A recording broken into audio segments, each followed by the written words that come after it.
Bonjour à toutes et à tous, bienvenue à cette nouvelle émission. Merci de votre fidélité. Cette nouvelle émission, Le Temps de comprendre, proposée, conçue et je dirais que coproduite avec notre partenaire Galéa et Associés, société d'actuariat conseil que vous connaissez bien.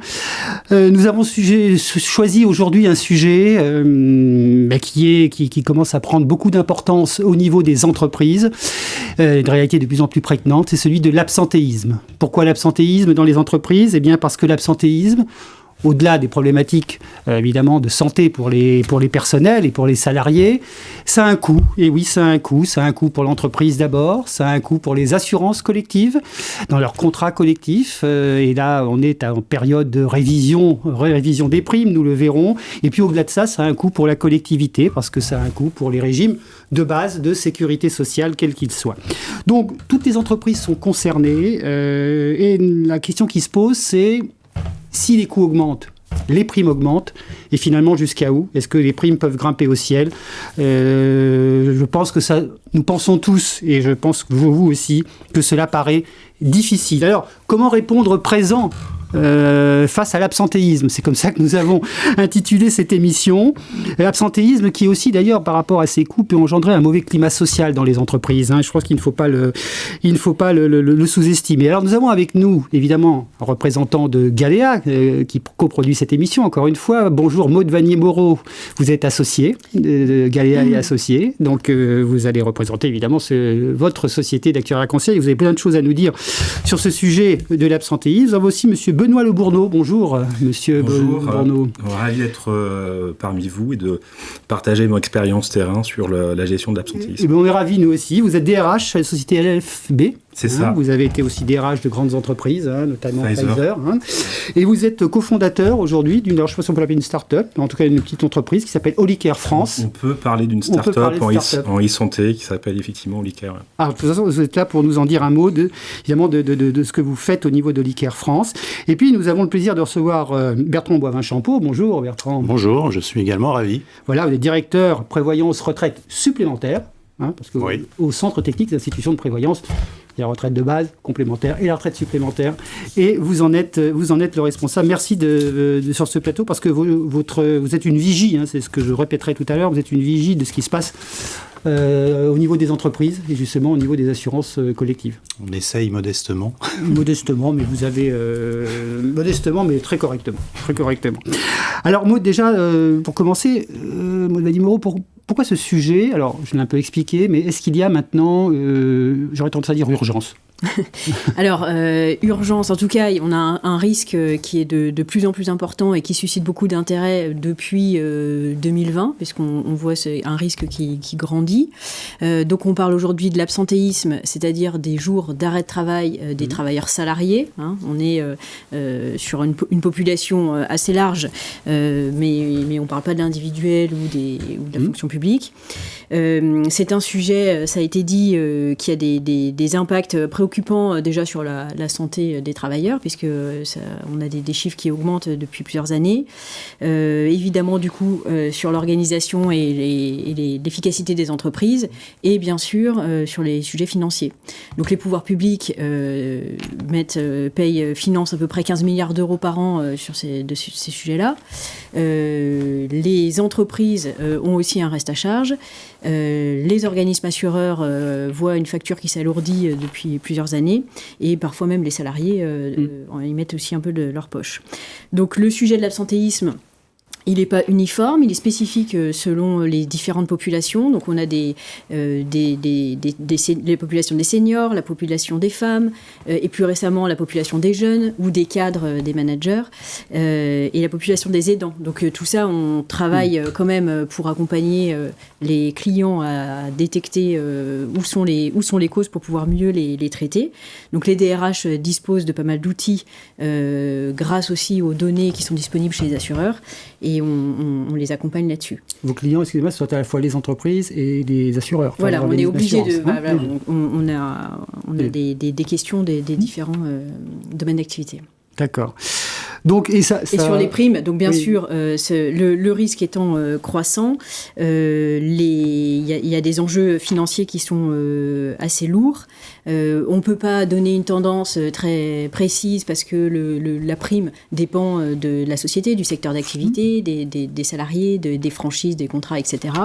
Maintenant, on anticipe quand même une augmentation des prix l'année prochaine, peut-être un taux entre 5 et 6%.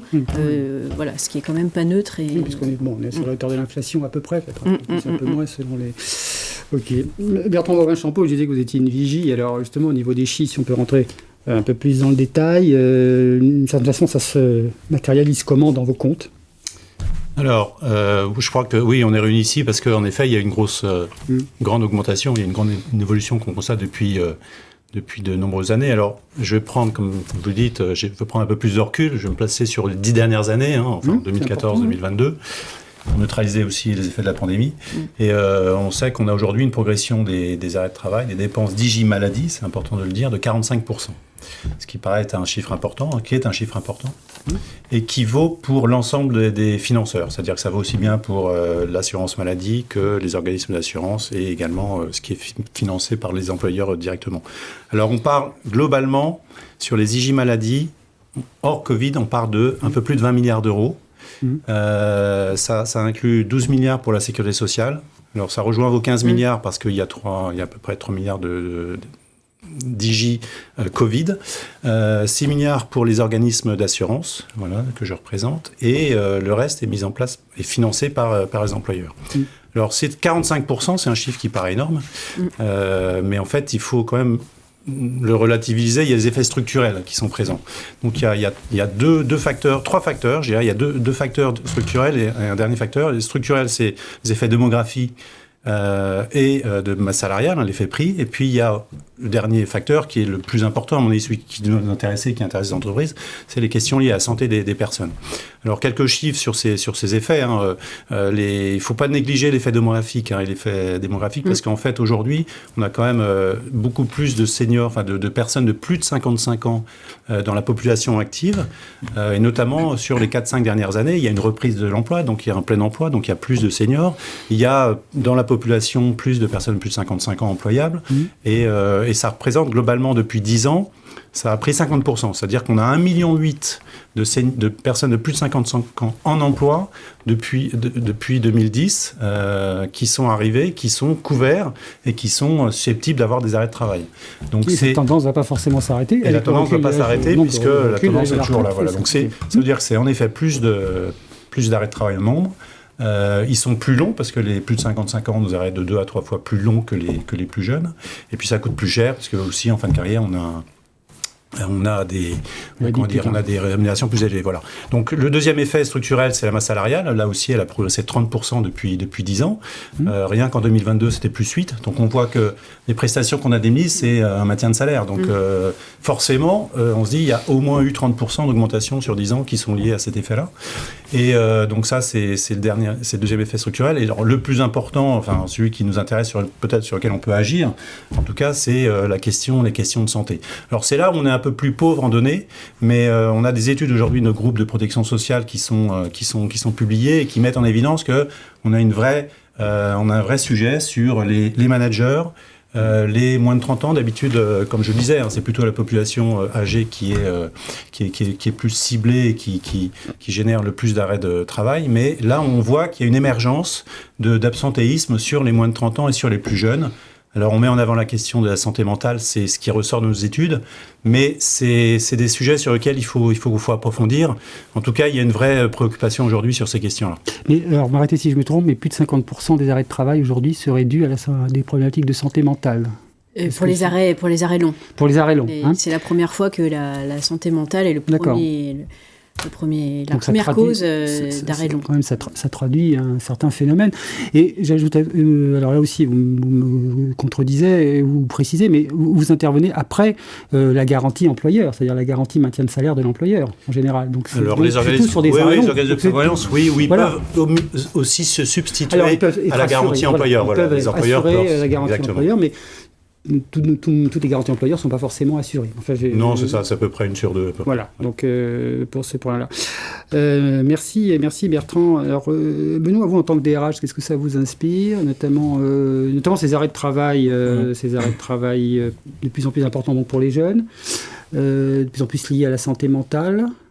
Je rejoins pleinement ce qui a été dit sur le plateau, c'est en gros la gestion de l'absentéisme est une priorité pour l'entreprise, d'une part parce qu'elle génère trop d'incertitudes en termes d'organisation de travail et en termes de climat social.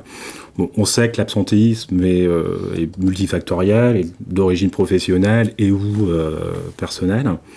Et je crois que l'impact, même si on n'est pas en mesure de pouvoir réellement l'évaluer, mais l'impact de l'effet Covid, l'impact économique et social lié d'une part à l'inflation, lié d'une part à la réforme de la retraite pour lequel on n'a pas préparé les seniors sur un sujet comme celui-ci important, génère effectivement une grosse incertitude. Si je reviens sur l'exemple des seniors, c'est qu'effectivement on a plus de seniors dans l'organisation, d'une part parce qu'on a de moins en moins de départs en cessation anticipée d'activité, parce que ces dispositifs-là sont trop onéreux pour les entreprises. Se pose aussi la problématique de la pénibilité. On sait que pour certains seniors vivent des situations, je dirais, difficiles. Alors se pose la question à la charge des entreprises, c'est de savoir comment on peut faciliter le repositionnement de ces seniors dans l'organisation. On n'a pas de solution miracle. C'est particulièrement difficile. Donc la question qui pourrait se poser, c'est comment on peut inciter notamment la reconversion des seniors au sein des organisations. Encore faut-il qu'ils soient réellement motivés et prêts à le faire. Et je sais que par expérience, et c'est le retour de quelques salariés au sein des organisations, c'est qu'ils sont fatigués. Donc ça génère en gros de la surcharge mentale. Et si je reviens là sur l'exemple des jeunes et notamment de la génération Z, le sentiment que j'ai, et il est partagé par un bon nombre de DRH, c'est qu'ils trouvent l'organisation particulièrement rigide, dure et parfois difficile. Et ce qu'ils recherchent à tout prix, c'est du sens.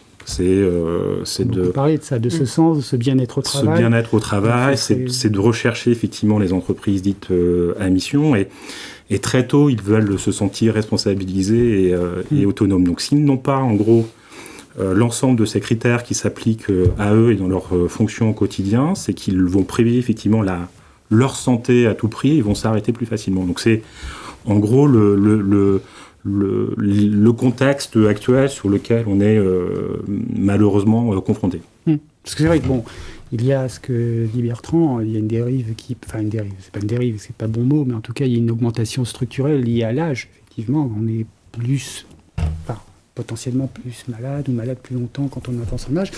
Mais pour les jeunes, c'est un autre sujet. C'est vrai qu'on n'a pas forcément besoin en supplément de cette approche structurelle qu'il a et qu'on ne pourra pas éviter de cet absentéisme chez les jeunes. On n'a pas besoin de ça en plus aujourd'hui. On n'a pas besoin de ça en plus. Et la question que je me pose par rapport à ça, c'est que si effectivement étant jeune, ils s'arrêtent très facilement, la question qu'il pourrait poser, c'est quand ils seront plus jeunes. Que vont-ils faire dans 20 ou 30 ans Ben, c'est une question, alors je me tourne vers Maud, une question en matière d'absentéisme, une question de fréquence et de durée. Oui. Donc le problème aujourd'hui, c'est quoi ? C'est plus de fréquence ou c'est tout à la fois ? Aujourd'hui, on a un double problème puisque à la fois la fréquence a augmenté. J'ai un peu compris. Voilà, et la durée. Donc en fréquence, on a beaucoup plus d'arrêts et une explosion des arrêts courts, entre 4 et 7 jours. D'accord. On a une stat qui a beaucoup circulé, qui est qu'il y a à peu près un salarié sur 2 qui a au moins un arrêt par an. Oui, d'accord.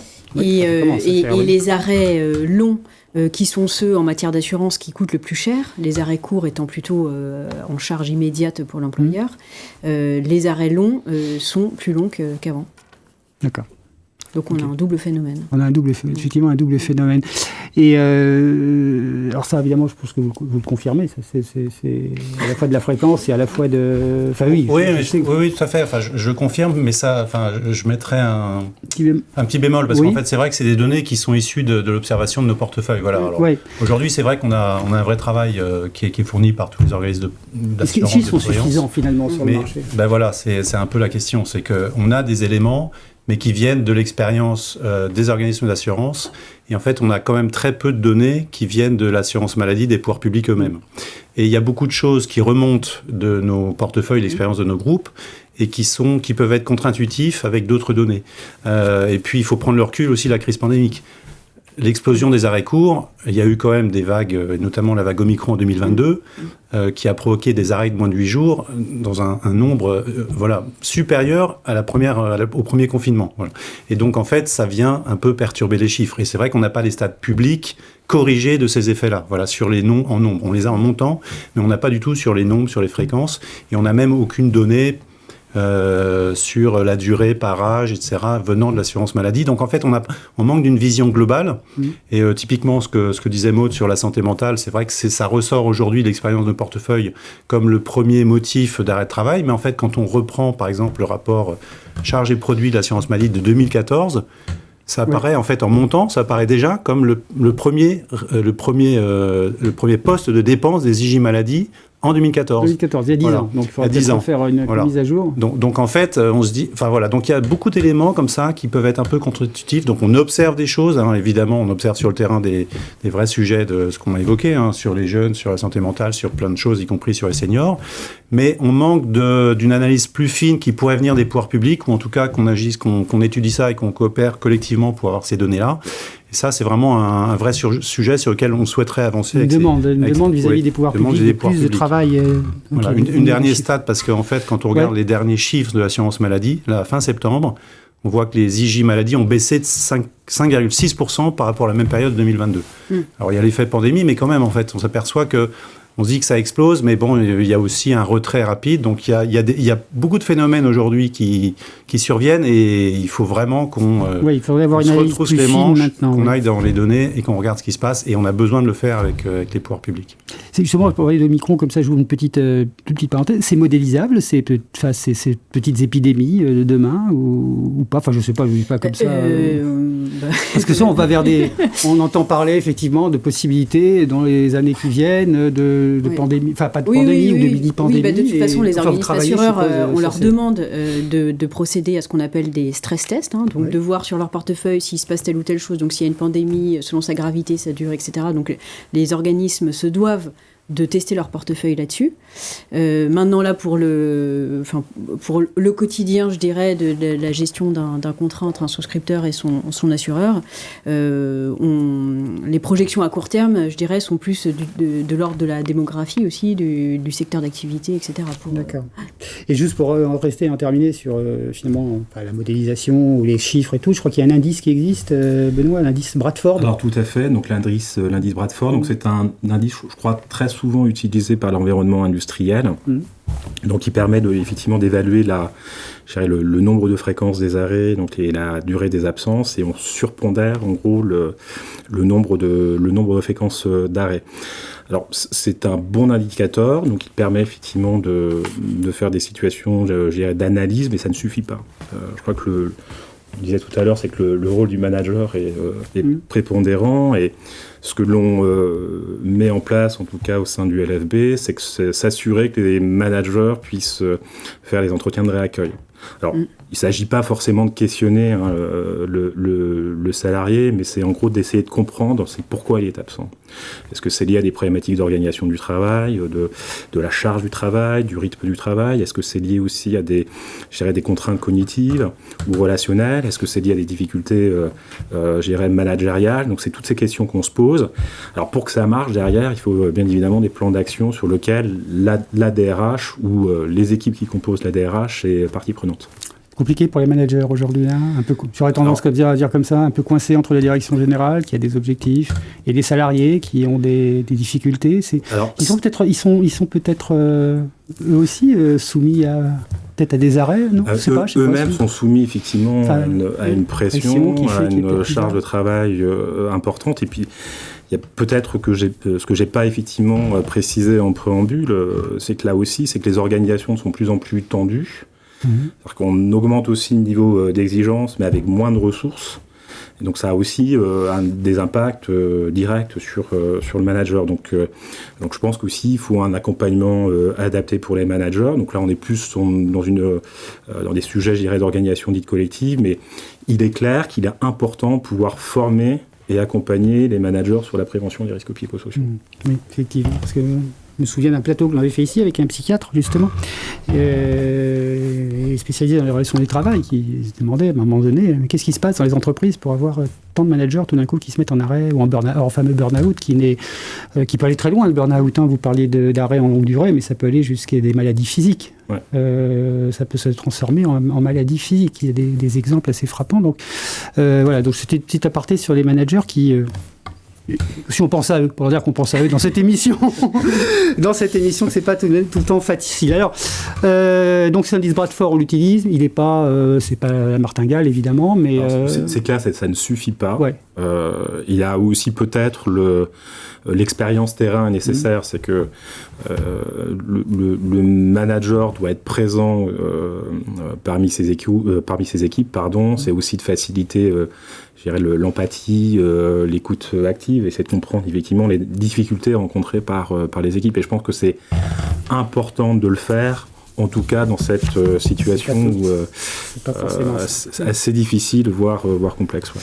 Alors, j'aurais tendance à dire, on a un constat qui est là. Qu'est-ce qu'on peut faire maintenant ? So what ? Si on voit les primes augmenter de manière un peu comme les catastrophes naturelles, dans l'habitation, les inondations, et puis plus ça coûte cher, plus on augmente les primes. C'est une tendance, c'est une réponse. Est-ce que c'est possible ? Ça va quand même être à un moment donné difficile aussi. On est tous dans des environnements de ressources finies à un moment donné. Qu'est-ce que vous, au niveau actuariel, au niveau actuariat, au niveau de votre société de conseil, déjà, qu'est-ce que vous pouvez mettre en place pour les entreprises, parce que vous travaillez ces sujets-là. Donc, qu'est-ce que vous pouvez leur dire aujourd'hui ? Ne restez pas comme ça, regardez les dérives. mais déjà regardez et voyez les chiffres. Parce que il y a on est quand même en capacité de mesurer de plus en plus de choses. Donc, les organismes assureurs remettent des comptes. Ils ont accès à énormément d'informations et de plus avec la DSN, la déclaration sociale nominative. Donc, on est capable de mesurer beaucoup plus finement où se situent les arrêts, combien de temps ils durent, sur quel site, dans quelles équipes. On peut avoir accès à des données assez fines. Donc, mesurer le prix de ces absences, que ce soit un prix de l'assurance ou un prix au quotidien, parce qu'on a le maintien de salaire les premiers jours, ou parce que ça désorganise une équipe ou une entreprise. Identifier les causes, quand c'est possible. Donc, il y a des solutions de diagnostic, notamment santé mentale, qui sont assez puissantes. Et puis, mettre en œuvre les actions qui sont possibles à mettre en œuvre. Donc, on a parlé de diagnostic, de prévention, de formation notamment des managers, d'écoute, etc. On s'adapte aux populations.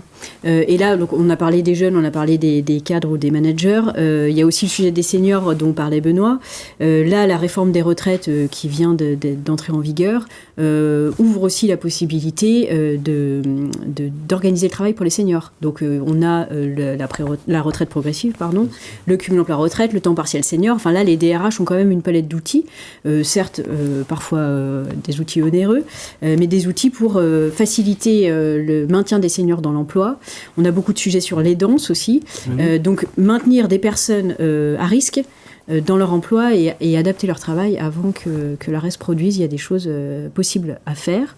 Et ensuite, on peut aussi mesurer l'effet à la fois sur la baisse de ce taux d'absentéisme, mais on voit aussi la baisse du taux de turnover, la fidélisation des salariés, l'amélioration du climat social. Tout ça, ça va quand même souvent ensemble. Ça, c'est dans les grandes entreprises, on peut conseiller. Mais comment on fait pour les petites entreprises ? Au niveau des branches que vous travaillez, c'est qu'on peut travailler Nous avons un responsable justement des branches. Mais on compte beaucoup sur les branches pour participer au diagnostic et à l'amélioration du climat social et des actions de prévention. Oui, je crois que c'est important. C'est un sujet sur lequel il faut se saisir tous collectivement. En fait, on peut en effet pas augmenter les cotisations sans fin.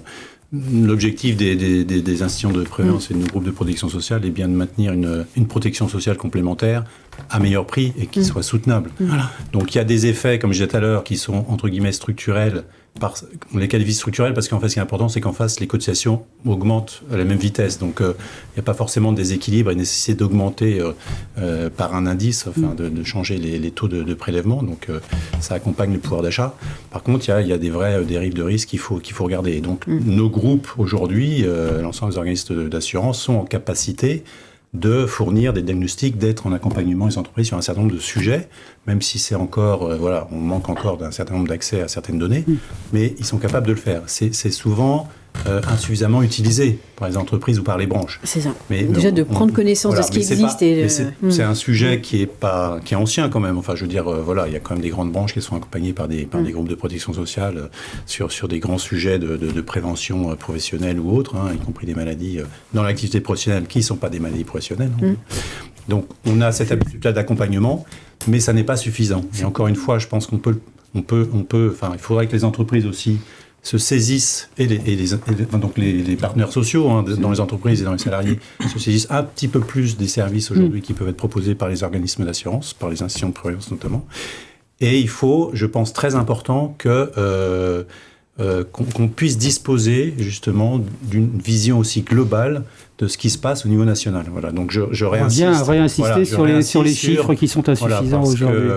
Très clairement, par exemple, sur les accidents du travail, les maladies professionnelles, c'est une branche de sécurité sociale. Oui, on a des chiffres, il y a un rapport, très complet, qui est bien analysé. On a un vrai pilotage d'un régime, y compris, si on pouvait dire, d'un régime d'assurance.